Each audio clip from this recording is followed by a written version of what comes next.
Those are good words to live by. We might be farther away than ever. What I'm about to say to you is not easy. There is very little that can stop me. This little game that you're playing could cost you your life. You touch my son again, they will never find your body. General Hospital latest update. Jocelyn's shocking arrest rocks Port Charles as Anna makes a bold move, while Jason's deadly threat against Cyrus puts him in the hot seat. Meanwhile, Martin takes matters into his own hands, filing a complaint that could change everything.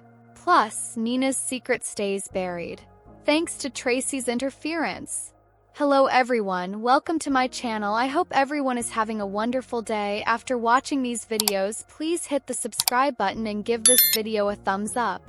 General Hospital, Jocelyn's arrest drama, Martin reports Jason to cops.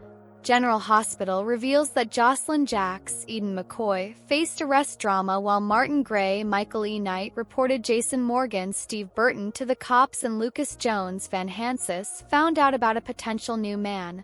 At Charlie's pub, Jason forced Cyrus Renaud, Jeff Kober, to take his hand off Danny Morgan, Asher Antonison. If it happened again, Jason shouted that they'd never find Cyrus' body. As Jason led Danny out the door, Danny yelled that he knew Cyrus killed Sam McCall, Kelly Monaco. Once they were back at the Quartermain mansion, Jason scolded Danny for putting himself in danger by going after Cyrus. Jason and Sasha Gilmore Corbin, Sophia Matson, also came clean to Danny about the fake baby daddy situation. Danny wondered who the real father was, but he was okay with it when Sasha couldn't reveal that news. Danny understood they were the only 3 people who could know Jason wasn't the bio dad and vowed to keep the secret. The fact that Jason was stepping up for Sasha like this impressed Danny. Afterward, Sasha spoke with Jason alone and made a prediction about him ruining Danny's admiration if he wiped Cyrus off the map. That's why Sasha warned Jason not to take Cyrus out. Back at Charlie's pub, Trina Robinson, Tabiana Ali, told Kai Taylor, Jens Austin Astrup, about Cyrus holding her hostage along with Portia Robinson, Brooke Kerr, and shared all the pain he'd caused her family. Kai walked over and urged Cyrus to leave on Wednesday's General Hospital episode, so Cyrus didn't seem happy about Kai giving orders. Nevertheless, Martin hustled Cyrus outside and urged him to report Jason to the cops ASAP. Cyrus shut down the idea, so Martin decided to take matters into his own hands. At the PCPD, Anna Devane, Finola Hughes got updates on Jocelyn's visit to Cyrus' apartment. The super identified Jocelyn's photo and confirmed he'd let her inside after she claimed to be with the same mission as Cyrus. The Bobbies, Harrison Chase, Josh Swickard, came to get Jocelyn for questioning, but she was in a tight spot since she was the only server. Lulu Spencer, Alexa Havens-Bruning, offered to pitch in, so she donned Jocelyn's apron and took over. That turned into a disaster since Lulu got some orders mixed up and ultimately caused smoke to fill the kitchen. Dante Falconeri, Dominic Zamprogna, showed up and chuckled over Lulu's catastrophe, so he admitted it was the first time he'd laughed since Sam's demise. As for Giovanni Gio Palmieri, Giovanni Mazza, he lashed out at Emma Drake, Braden Bruner, for being too self-involved and not reading the room when Trina brought up her past hostage crisis. Gio acted like Emma was making it all about her fundraiser goals. Emma thought Trina could use a distraction and suggested she didn't want to relive her trauma. Gio apologized for the misunderstanding, so Emma quickly forgave him. Later, Emma and Gio wound up at Bobby's, where they interacted with Lulu and Dante. After Emma complimented Joe's eyelashes, she suggested Dante had nice eyelashes too. It seemed like the show's way of playing up a resemblance between Gio and his bio dad. The police station, Anna confronted Jocelyn over the trick she pulled with the super to get inside Cyrus' apartment. If Jocelyn kept playing this dangerous game, Anna insisted it could cost Joss her life. Jocelyn didn't seem like she was taking Anna's warnings seriously, so Anna urged her to call Diane Miller, Carolyn Hennessy. Anna said she was having Jocelyn arrested for trespassing and added that it was for her own good. Chase wanted to talk to Jocelyn privately before the arrest happened, so he played up how he also wanted justice for Dex Heller, Evan Hofer. That said, they both knew Dex wouldn't want Jocelyn putting herself in dangerous situations, so Chase urged her to let the cops handle this. Back at Charlie's pub, Elizabeth Baldwin, Rebecca Herbst, and Lucky Spencer, Jonathan Jackson, discussed all the Danny and Cyrus mayhem. Lucky wanted to finish the dance that got interrupted earlier, so Cyrus stared through the window as Lucky swayed to the music with Liz. Back with Martin, he filed a complaint at the PCPD and told Anna about Jason publicly threatening Cyrus' life. However, Martin thought it was best if he spoke with someone else and suggested Anna could become Jason's accomplice. At the Port Charles's Grill, Nina Reeves, Cynthia Watrose, tried to tell Willow Corinthos, Caitlin McMullen, the truth about her fling with Drew Quartermaine, Cameron Matheson, but she got interrupted. Tracy Quartermaine, Jane Elliott, caused a scene until Alexis Davis, Nancy Lee Grahn, led her away, which gave Willow a chance to gush over her mother-daughter bond with Nina. In the end, Nina backed out of confessing and agreed when Willow acted like her mom was starting to see Drew her way. Willow also decided she'd approve Martin's plan to dig for dirt on Michael Corinthos, Chad Duell. At the Brown Dog Bar, Lucas had a night out with Maxie Jones, Kirsten Storms, who hinted about setting him up with a handsome deception model. Once Carly Spencer, Laura Wright, and Jack Brennan, Chris McKenna, arrived for their own night on the town, Lucas took Carly aside to give her another warning about her romance. Carly acted like it wasn't serious and was determined to live her life to the fullest. After Maxie warned Brennan away from Carly as well, she reconvened with Lucas. That led to Lucas giving Maxie the green light on setting him up with the guy she had in mind. General Hospital spoilers say Lucas Mystery Man will cause some reunion setbacks for Brad Cooper, Perry Shen, so stay tuned. Today's next update, Anna places Spoiler under arrest, and Tracy prevents Nina from telling Willow the truth about Drew. General Hospital, Alexis calls in a favor from Tracy, Jason threatens Cyrus, and Martin files a complaint against Jason. Charlie's, Jason orders Cyrus to get his hands off his son, and if he touches him again, they will never find his body.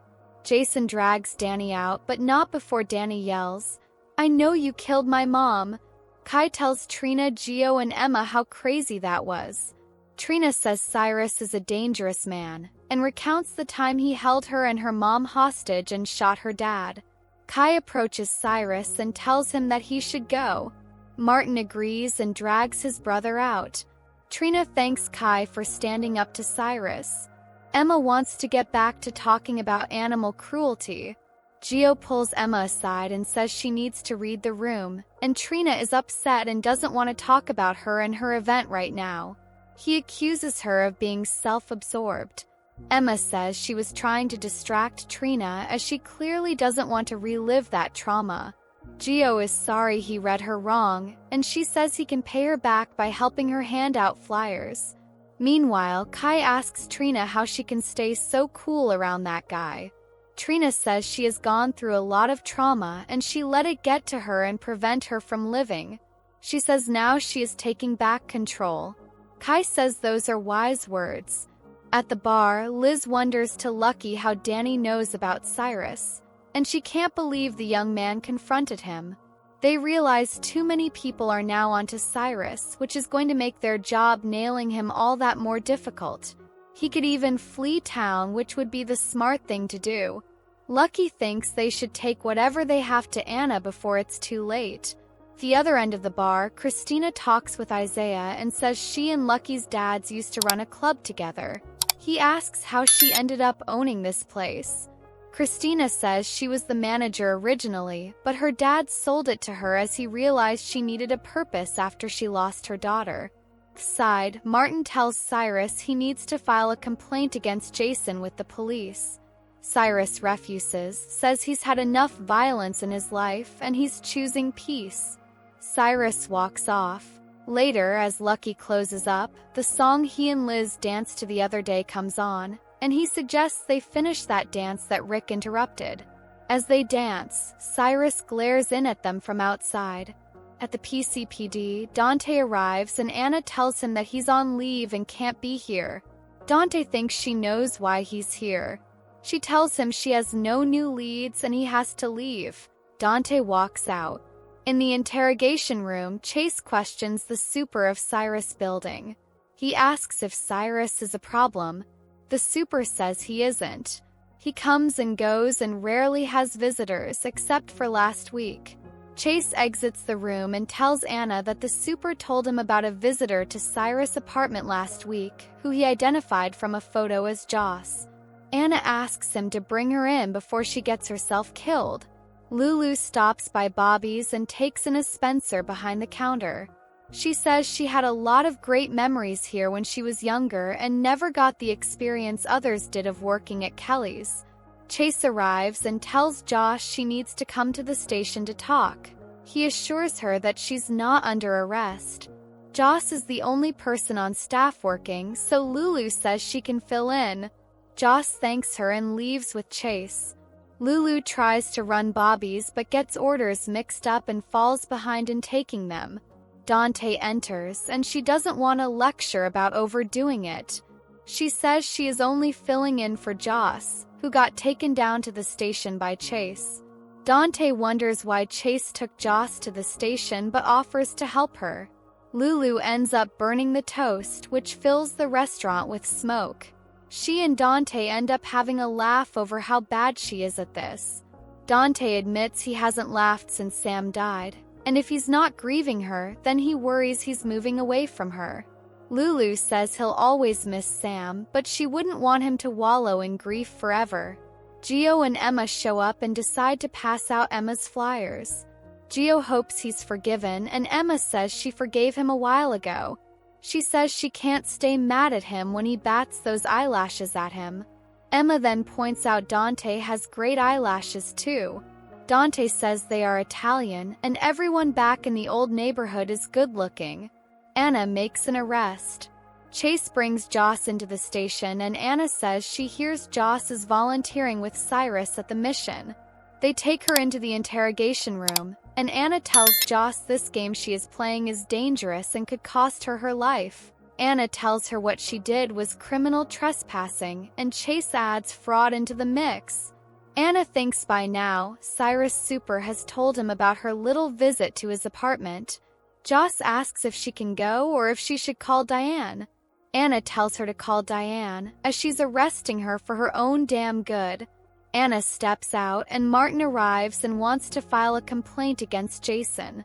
He fumes at Anna that he's tired of her protecting him, that Jason threatened to kill his brother in a public restaurant, and he wants to talk to someone other than her. He says for all he knows, she'll end up being Jason's accomplice if his brother turns up dead. Back in the room, Chase tells Joss he understands she wants to see justice for Dex, and he cared about the guy too. He tells her Dex wouldn't want her putting herself in danger, so let the PCPD do their job, and promises if Cyrus is guilty then they'll get him.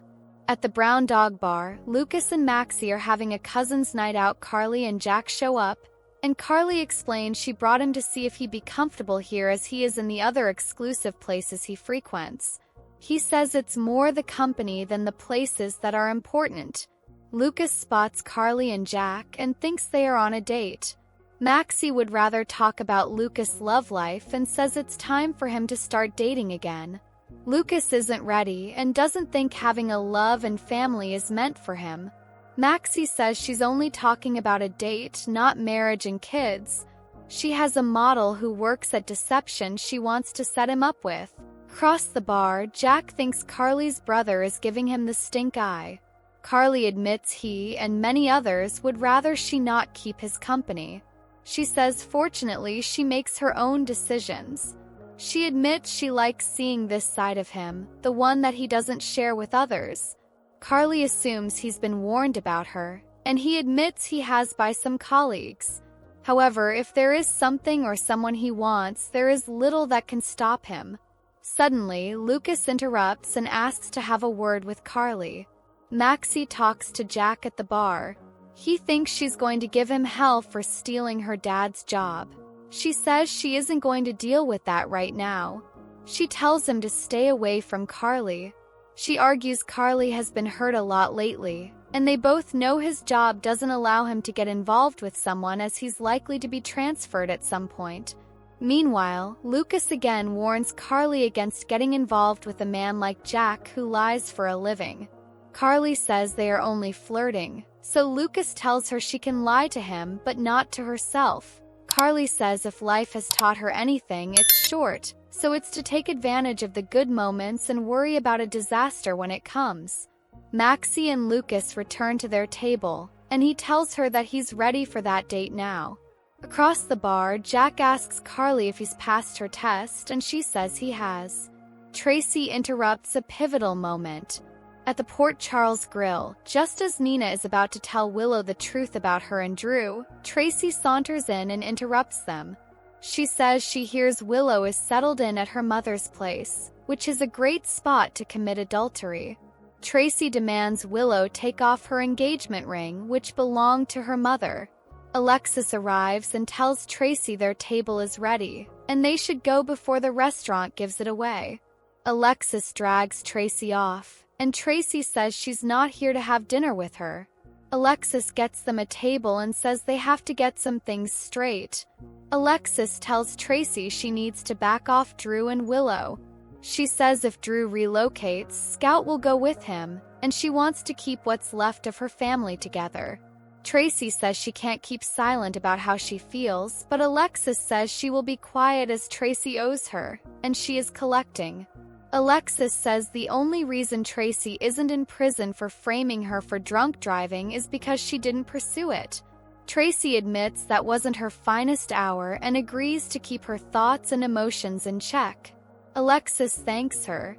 Tracy points out that Drew and Willow have isolated themselves from many in town, who won't stay quiet, and that won't bode well for them. Back at their table, Willow tells Nina that the silver lining in all of this is that they've gotten closer, and for the first time in her life, she feels like she has a mother. She could not have gotten through this without her mom. Nina cries, and Willow says she almost forgot she was going to tell her something. Nina says it's nothing. Willow believes Nina was going to say she is finally seeing Drew the way she does. Nina claims that's it. Willow thanks her for trying with Drew and opening her home to her and her kids. Nina says she is her family. Willow notes so are the Corinthos and Courtemains, and now they hate her. Willow realizes she needs to trust those who have stood by her, so she gives Nina her blessing to tell Martin to try and find dirt on Michael. Jason brings Danny home and tells him Cyrus is dangerous and what he did was reckless. He needs to control his emotions. Danny thanks his dad for showing up and asks how he knew where he was. Jason tells him Rocco informed him. Danny still needs to know why Cyrus would want to hurt his mom. Sasha appears and is glad to see Danny is home safe. Jason suggests to Sasha they talk to Danny. They step outside and Jason says they need to talk to him about Sasha's baby. Danny hopes his dad isn't the father. They assure him Jason is not the father, but they are letting everyone believe he is. Sasha says his dad is helping her, and Jason says he is only doing this on the condition they keep this a secret. Danny asks who the dad is. Sasha can't tell him, but promises the father knows and has given her his blessing to raise this child on her own. Danny tells Sasha what she's doing is awesome, and decides to go find Rocco and thank him for helping his dad find him. He leaves, and Jason says he needs to go too.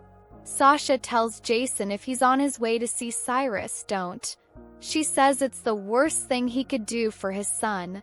She tells him killing Cyrus will not work out well for him, and he needs to figure out what is more important to him, revenge or his son's love and respect. On the next General Hospital, Anna warns Dante to leave the station if he wants a job to return to. Chase asks Liz if she saw Jason Morgan threaten Cyrus' life. Ava complains, "Do you not want anyone to know about us?" Jason tells Sunny that he has his back no matter what. Sunny responds that something's got to give. Christina tells her mom, "If I wasn't worried about him before, I am now." Molly yells at someone, "This is all your fault." Thanks for watching this videos. Please hit the subscribe button for more updated news.